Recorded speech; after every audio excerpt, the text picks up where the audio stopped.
When you buy Kroger brand products, you feel like you're winning. That's because they offer proven quality at lower than low prices. In fact, we guarantee that you and your family will love how Kroger brand products taste, or you get your money back. So next time you're shopping for the family, look for delicious Kroger brand products, because they'll make you all feel like you're winning. Shop now, in-store, or online. Bakers, fresh for everyone. What's good? It's Colleen Witt, and Eating While Broke is back for Season 3. Brought to you by the Black Effect Podcast Network and iHeartRadio. We're serving up some real stories and life lessons from people like Van Lathan, DC Young Fly, Bone Thugs and Harmony, and many more. They're sharing the dishes that got them through their struggles and the wisdom they gained along the way. We're cooking up something special, so tune in every Thursday. Listen to Eating While Broke on the Black Effect Podcast Network, iHeartRadio app, Apple Podcasts, or wherever you get your podcasts. Presented by State Farm. Like a good neighbor, State Farm is there. Welcome to the Greatest Plays Bracket Podcast, brought to you by Hackensack Meridian Health. Keep getting better. I am John Schmeelk, joined by the voice of the Giants, Bob Papa. As part of the Giants' 100th anniversary celebration, our panel of experts have selected the 64 greatest plays in Giants history. We've separated them into 4 16-group brackets, and you get to vote on what you think the greatest Giants play is. And we'll have a podcast for each one of the 16 brackets. Bob, this time we're doing the white bracket, and the reason we've selected it as the white bracket is because of the number 1 seed. David Tyree's helmet catch, the Giants obviously in their white uniforms for Super Bowl 42.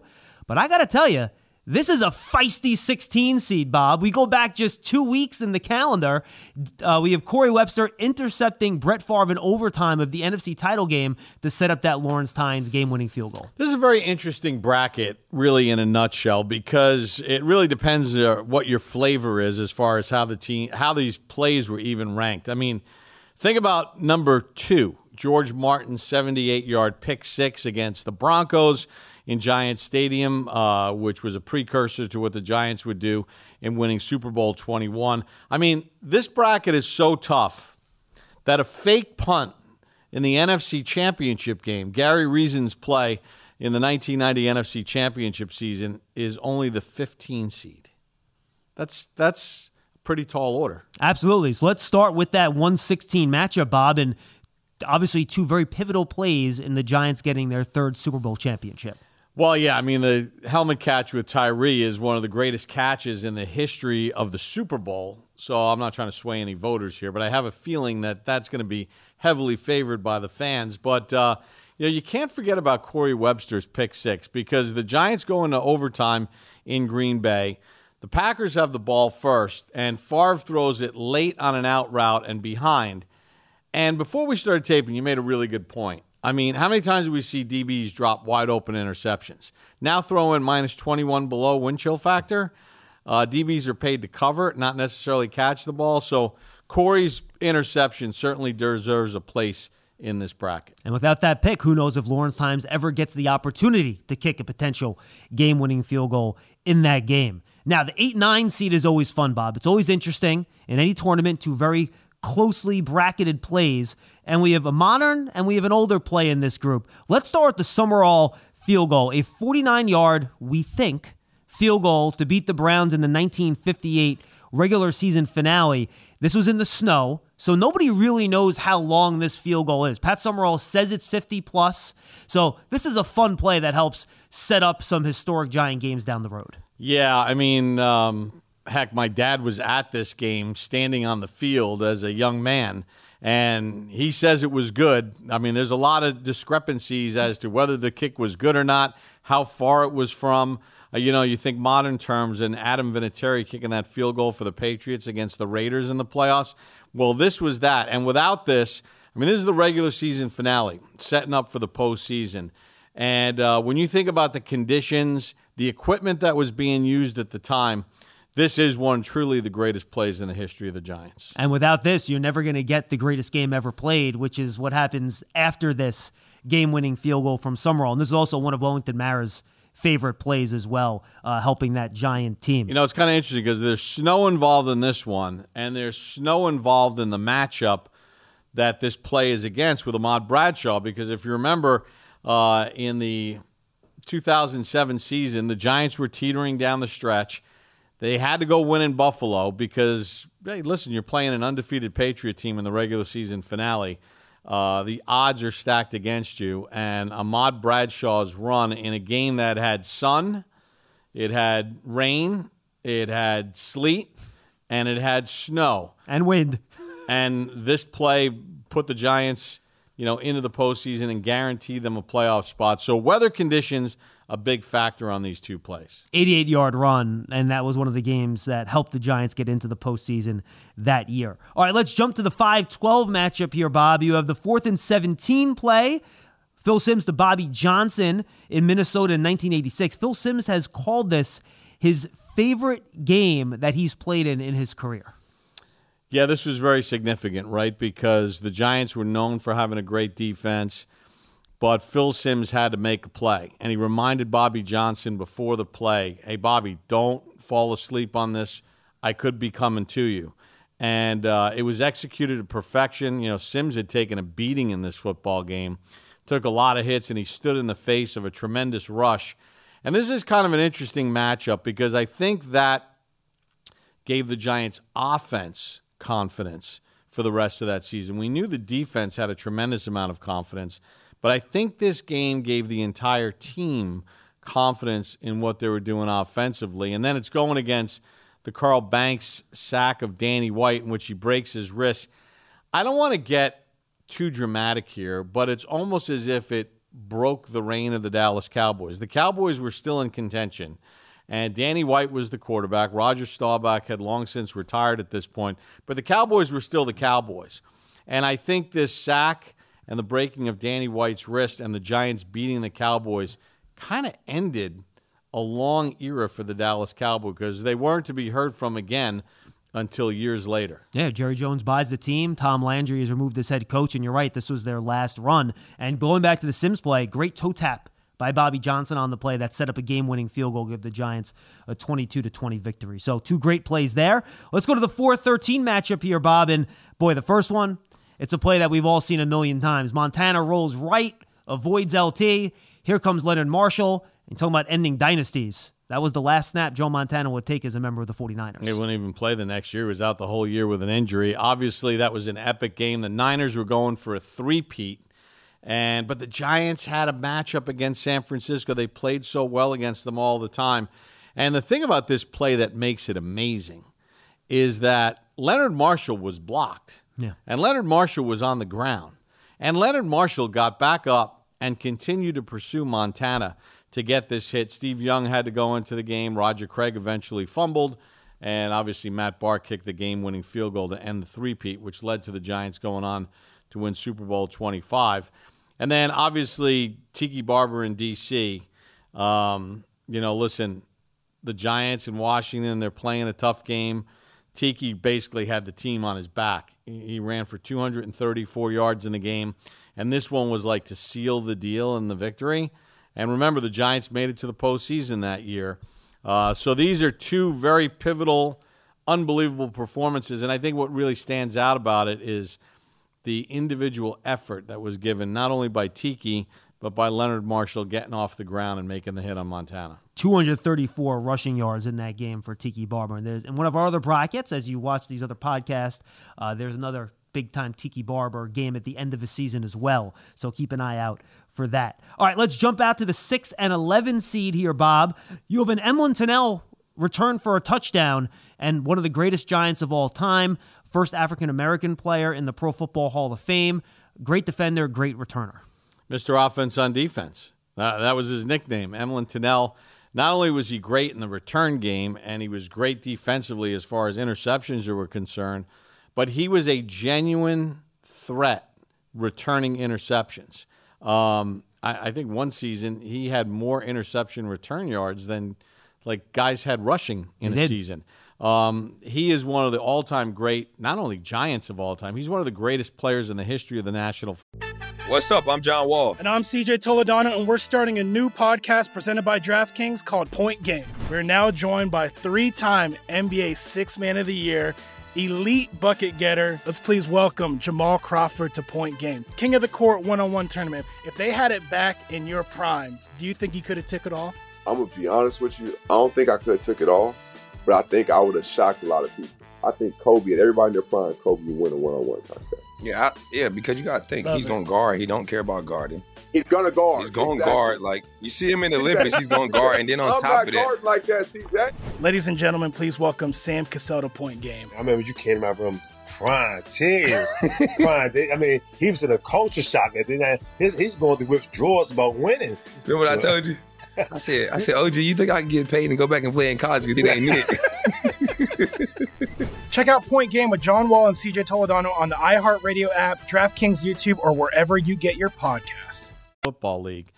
And it's going against Victor Cruz, which everybody remembers the game in Philly. I mean, Victor almost got cut because he had dropped a pass in the season opener. He gets a chance against Philadelphia, and he winds up going against a very good Eagles defense and having really a game for the ages, which uncorked a wild season for Victor Cruz. This thing with Victor Cruz is pretty cool because it comes out of nowhere. Yeah. Nobody expected it with what Victor was able to do. Yeah, barely made the roster for 2 straight years. The hamstring injury kind of kept him on the first year, and then he just made it the second year. Almost didn't. It was really close to whether or not to be on that 53, and then that was history as he exploded against Philadelphia, and we know what a great Giants career he had. All right, number 3 verse 14, Thanksgiving, Bob. It's our first appearance in this bracket from Lawrence Taylor. 97-yard interception return against Detroit. Happy Thanksgiving. Yeah, how many times have you seen this highlight? I mean, first of all, the one cool thing about it is his anticipation in ranging out to his right to make the interception, but then, you know, especially with this being a younger Lawrence Taylor, 1982, only his second year in the league, the speed. I mean, nobody's closing on him. He's taken off and he's gone.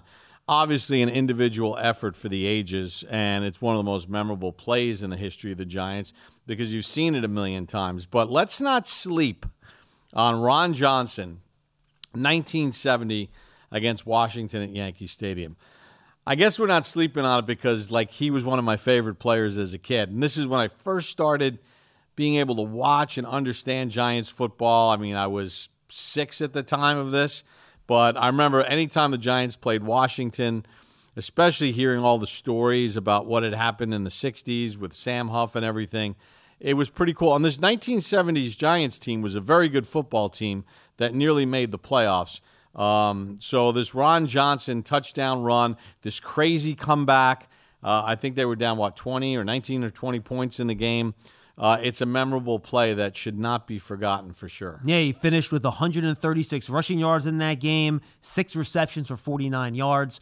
Really nice game for him, rather, and a really nice moment here going up against LT. Ron Johnson taking that underdog role in this 3-14 matchup. All right, now let's jump to the 7-10 matchup here, Bob. And we're going to go back in time for the first one. Though you watch this play, and there's a reverse involved. There's like an option pitch fake involved. It's an unbelievable play where Frank Gifford laterals it to Charlie Connolly, the quarterback, in the Eastern Conference playoff victory over the Browns in 1958. And that's going up against the big Rodney Hampton run. Yeah, I mean, remember, this comes a week after the Summerall field goal. So now it's the playoff game, which then leads to the game against the Colts, the championship game. And this kind of goes to show you the versatility of the Giants offensively with Vince Lombardi calling the plays. Because remember, he was the offensive coordinator at the time. And, you know, we see so many different things in today's game, and obviously teams around the National Football League have all these cool schemes and stuff. Well, a lot of it is just imitation, or it's copying and taking something from the past. And this shows the brilliance of Vince Lombardi as an offensive coordinator, as they had the Browns totally off kilter. And then you match it up with Hampton. I mean, Rodney, this 51-yard touchdown run against the Minnesota Vikings, it's his speed, it's his power, it's everything that made Rodney Hampton a special football player. And, you know, it's tough to pick between these two plays because they're both significant. They happened in the postseason. But they come in different shapes and sizes. You know, Rodney Hampton's one of those guys, Bob, where if he doesn't suffer that knee injury or he suffers it in a more modern era where the surgical procedures are better, he could go down as one of the greatest running backs in the history of the team. Oh, there's no doubt about it. And he at one point, Rodney did hold the franchise record for the most rushing yards in his final season with the Giants. He went past Joe Morris and then eventually eclipsed by Tiki Barber. But Rodney had it all. When he first came in, he was super fast. And then as the team changed, he morphed his game into more of a power runner. But this was an example of Rodney Hampton's speed at its best. Yeah, and I do love the point about Lombardi. Everyone thinks Lombardi is simple, run to daylight, sweet play. But this is something where, again, they hand it off to a running back. They hand it off to Gifford, comes around, then pitches it to the quarterback after faking it once. It's really an unbelievable play for a touchdown. It looks like a modern NFL play that was taken and kind of transported back in time 60 years about. People don't realize that. So many of these schemes that teams come up with now and they were used in a different form back in the 50s and 60s. People just don't know it. Yeah, I mean, Andy Reid's admitted to it, that some of the stuff that they pull is from way back when. But that's what creative minds do. They look for things from the past, try to apply it to today's times, and certainly Vince Lombardi was a man ahead of his time. All right, let's go to our final matchup in the white bracket, Bob, the 2 and 15 seeds. George Martin, the 78-yard pick six against the Denver Broncos back on November 23rd, 1986. Obviously an iconic play that Giant fans have seen a lot of, and they're going up against Gary Reasons. You mentioned it at the top, a fake punt in the NFC title game on a 4th and 2. Well, let's talk a little bit about the George Martin play, and let's put it into context, right? At this point in time, the Giants are motoring down the freeway, and they look like they are the best team in the NFC. And the Denver Broncos, with Dan Reeves as head coach and John Elway, and they were really good, they were viewed as one of the best teams in the AFC. So when these two teams met at Giant Stadium for this game, a lot of people were talking about Super Bowl preview. So I think the significance of this play, first of all, George Martin was phenomenal at intercepting balls for a defensive lineman. He had a bunch of picks during the course of his career. And George showed his athleticism, his skill set to be able to get the pass, tip it, and then take off and run. And I think one of the things about the play that's kind of cool is as that 86 team was coming together, sort of the convoy going down the field with the whole group. And then LT's hit on George Martin at the end of the play was kind of funny, too, because he completely whacked him. It was like, dude, it's your teammate. But they were so fired up. So it's a very significant play in the season. This Reasons play I love because everybody always talks about Bill Parcells and the Giants. And, they won those 2 Super Bowls, and they were a run-heavy team that played great defense. But Parcells was one of the great calculated risk takers. They ran a lot of fakes and exotic plays, especially through special teams during the course of his career as head coach. And I mean, think about it. You're running a fake in the NFC Championship game against the 2-time defending Super Bowl champions.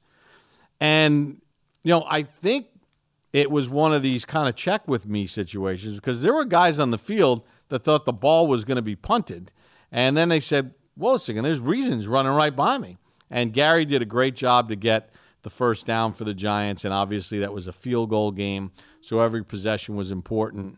So, it's hard to not put that as one of the greatest plays of all time. And schemed up perfectly. You watched the replay, Bob. That hole, you could fit about 4 Gary Reasons across in that hole. So you're right, it was probably a check with me. They saw the formation the 49ers had out there, and they're like, all right, well, we have to run this. Well, and that speaks to that coaching staff that had, a tremendous amount of coaches on that staff that were super talented and were aware and understood schemes and everything else. They didn't call it by happenstance.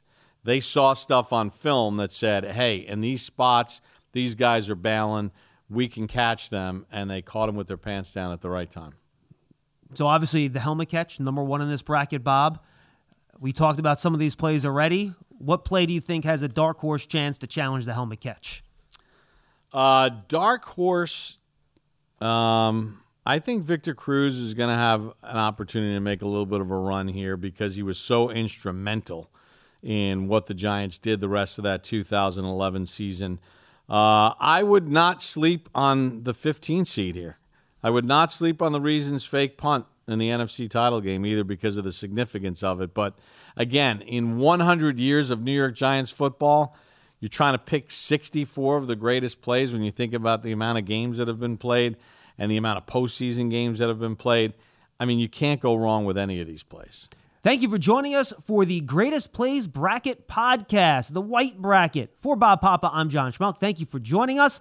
Stay tuned for all of our other coverage for the Giants' 100th anniversary celebration. And, of course, check out all of our podcast offerings on the Giants mobile app or at giants.com/podcast. For Bob Papa, I'm John Schmeelk. We'll see you next time, everybody. The South Dakota Stories, Volume 5. South Dakota seemed like the perfect place to unplug. But I ended up connecting to the world around me. A world where each sunset was painted, where I felt adventure's pulse with every step, and where cold water trickling, pine swaying, and grunting bison became my favorite soundtracks. I just wish I didn't have to leave. There's so much South Dakota, so little time. Hey, it's Bobby Bones. Are you looking to build this year? If so, there is no better time than right now to start planning and to get your spot on the construction schedule. If you need a garage, a stall barn, a storage for vehicles, RV, boat, collectibles, or even a shop for your farm, hobbies, or car restoration projects, visit MortonBuildings.com and start your construction process. With superior materials, craftsmanship, best-in-class warranty, Morton Buildings are made to last for generations. At Morton, the difference is in the details. From their cutting-edge innovations to their craftsmen in the field, they are dedicated to surpassing expectations. Their legacy of excellence spans more than 120 years, and Morton Buildings is 100% employee-owned with more than 250,000 satisfied customers. That means they're the industry leader you can trust. When you choose Morton, you'll experience quality at every step of the building process, starting before the walls even go up. Visit MortonBuildings.com to get started today.